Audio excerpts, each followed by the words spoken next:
Hey guitar friend, are you an over 40 beginner guitar player struggling to learn how to bend the strings effectively? Well, you've come to the right place. In today's video, we're going to be looking at one of the many problems that beginner guitarists face, especially those of us over 40, and that's coming right up.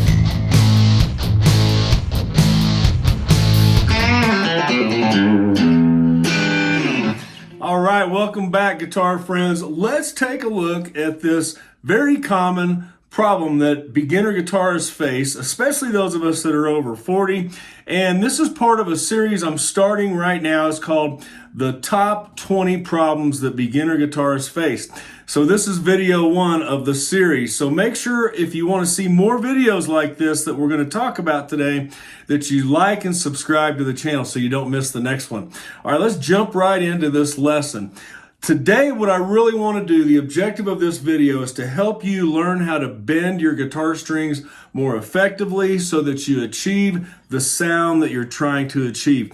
You know, I teach hundreds of guitar players that I've got right now in a class, and I run into this situation a lot with my beginner guitar players, and most of them are over 40, 50, 60, and even more in their golden years than that. So this is a common problem, and don't feel alone if you're having issues with bending your strings. And I'll show you some tricks today that I believe are going to help you. So first of all, there are so many songs, especially rock and roll songs, because I'm a big time rock guitarist fan, and you hear strings being bent all the time, like with Jimi Hendrix, Stevie Ray Vaughan, Eric Clapton, Jimmy Page. I mean, the list goes on and on and on, right? So, and what's wonderful about learning how to bend your guitar strings effectively is that you can actually go up a whole step or a half step on the neck of the guitar without going up on the neck of the guitar, just by bending a string. So let's just use our very first example of bending. So if we have our A minor pentatonic scale, for example, if we stop right there, we're landing on our D note. All right, that's D. Now, if we wanted to go from D to E, like this, sliding up, but we didn't want to slide all the way up, we wanted to keep our finger in this position on this part of the fretboard, the way we would achieve this note, this E note, would be to bend up to it. And in my opinion, because I get this question a lot too, do I bend up or do I bend down? And what I found in teaching thousands of guitar students is that some students really like to bend down and some really like to bend up. It really depends on your own personal situation. You know, if you have injuries, if you're stronger bending up or bending down. I think the best answer to that is over time, your skill is going to evolve and you'll find the best way to bend. Personally, what I like to do is bend up when I'm on the higher strings, if that makes sense. When I'm on the lower strings, I tend to bend down. But let's look at bending up from D to E. So instead of doing this, that's our E note. Well, first what we want to do is hear that note. That's what the sound is. That's where we want to go. So if we take this D note and we start bending up this way until we hear this, that would be a whole step. And this is going to be where I want you to start, okay? Because this way you're going to find it much easier bending up a half step. So let's try that again. We're going to go from D to E, but we're going to stay right here. Here we go. Can you hear the similarity there to this? So you've really got to train your ear, if you haven't done that yet, on how to recognize the tone of certain notes. So if we're going to bend up from D to E, we want to do it very carefully. Don't want to hurt ourselves. We don't want to break any strings. So we're going to bend up from D to E. So what's really important is that you're getting enough leverage. You'll notice my thumb is up here for this exercise. If you're unable to do that, it's okay, but you just want to make sure that your fingers is getting enough leverage. Another tip on that is to use 3 fingers, 2 or 3 fingers, and I don't mean to put all 3 on the same string, but with your middle finger, for example, you've got it on this D note, and then when you bend up, it's almost like you've got these 3 fingers wrapped together. Use those to provide some leverage. So I'm using leverage from finger 1 and 3, and finger 2 is bending the string. All right, so that's important. Another thing, make sure your finger is the meatier part of your finger. So in other words, you don't want to bend up with the very tip of your finger. That makes it difficult. I know with chords, you're using tips of your fingers on a lot of chords, but when we're bending up a string, we want to use the meatier part of our finger. So I like to use it right about in the middle, right here in the meaty part of your finger where you've got a little bit thicker callus, you've got a little more skin there, and hopefully you're also a little stronger there in the middle of your fingertip. It makes it easier to push that string or pull that string all the way up to a whole step. All right. And one final tip on that, we don't want to go too far and we don't want to go too low. If we're going a half step, we want to make it sound like this. Okay, now that we've got that down with our middle finger, let's try finger number 3. Because I use my 3rd finger probably more than my middle finger when I'm doing bends, I would guess, I think. I don't know, I'll have to check that out.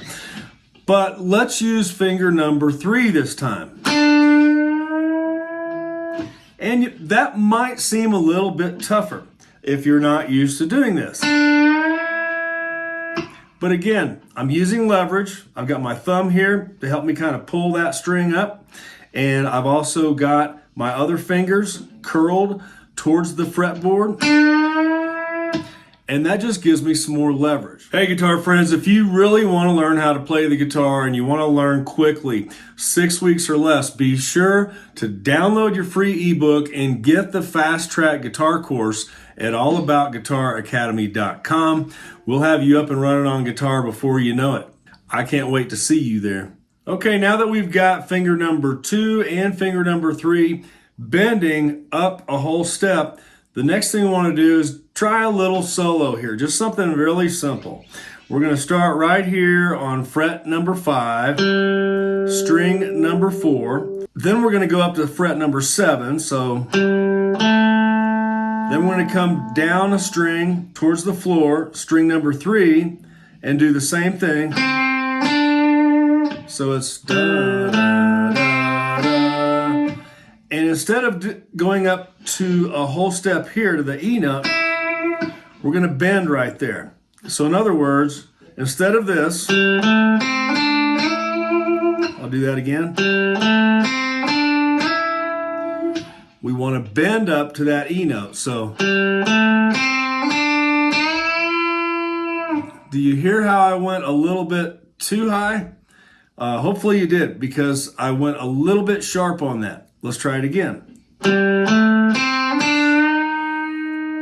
All right, that time I was flat. I didn't sound like this. It was, can you tell the difference? All right, so let's try it again.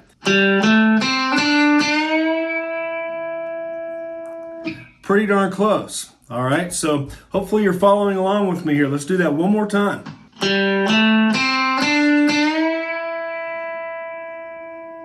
How'd you do?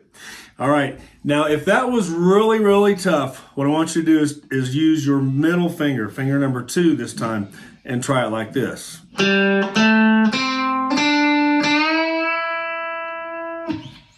Do it again. Okay, let's try another little exercise here. We're going to stay in this pentatonic box here, string 4 and string 3, and we're going to be using frets 5 and 7. And very similar to what we just did, but let's take it up another level. This is what the riff is going to sound like without bending.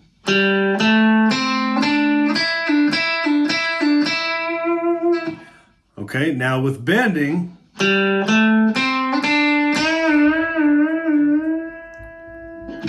okay, this one might be a challenge for you, but we want to try to bend the string. We're going to be using some vibrato, but mostly what we're doing is we're bending up to the note, to the E note, coming back down to D, and then bending back up to E again, like this. Okay, and again, if it's hard to use your finger number 3, try it with finger number 2. Finger number 2 a lot of times is much stronger than finger number 3 for a lot of guitarists. So it's okay if you have to do it with a different finger. Or if you're missing fingers. I know some of you out there don't have all the fingers, so do what you got to do. But let's try that exercise together.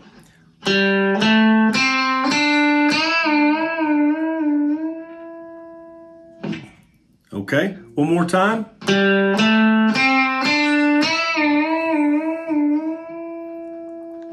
Okay, how'd that feel? Might have felt kind of tough.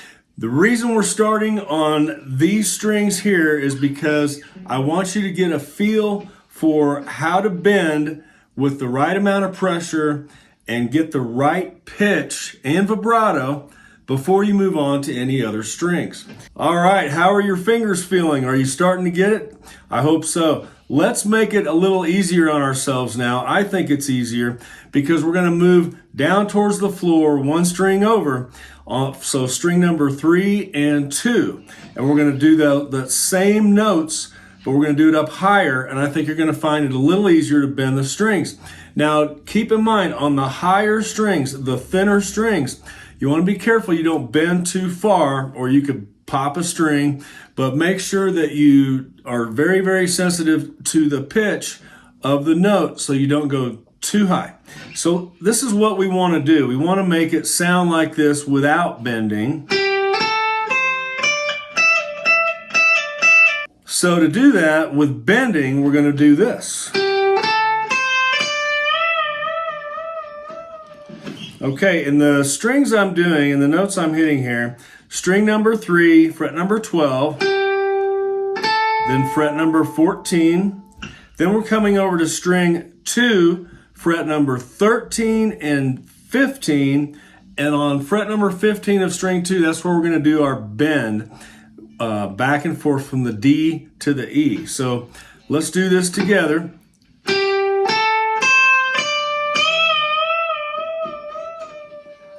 But if you need to practice that bend, just make sure that you're practicing this note. All right, let's go to yet another position on the guitar. Let's go down here on string 6 and 5. We're going to do the same thing again, but we're going to be using string 6 and 5. We're going to start on fret 3, go to fret 5, 3 again, fret 5, and then on fret 5 we're going to do our little bend. So it sounds like this without the bend.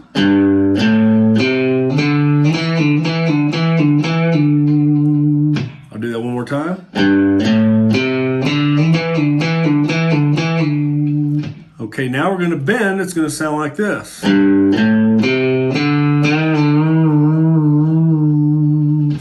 And you'll notice I'm bending down. To me, that makes more sense for myself. And I want you to try bending down on these lower, thicker strings. See what you think. So let's do this together.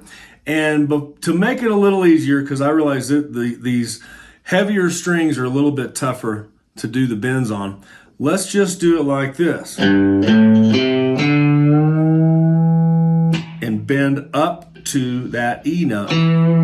Okay? Let's try that together. Here we go.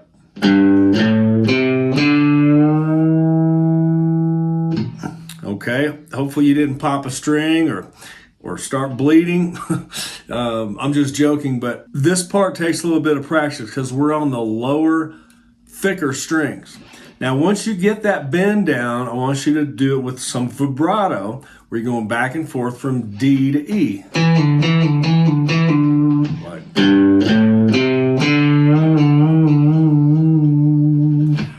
Okay, and you'll notice at the end of that, I'm adding some vibrato to the note. And that's an important next step once you start getting these bends down, is to add some vibrato at the end of your bend. So I'm adding a little vibrato there. All right, just add a little touch of vibrato, and you're going to find that it sounds better and better the more you practice. Hey, I hope you enjoyed this lesson today, and I hope it helped you out. If it did, please remember to like and subscribe, and I'll see you in the next video.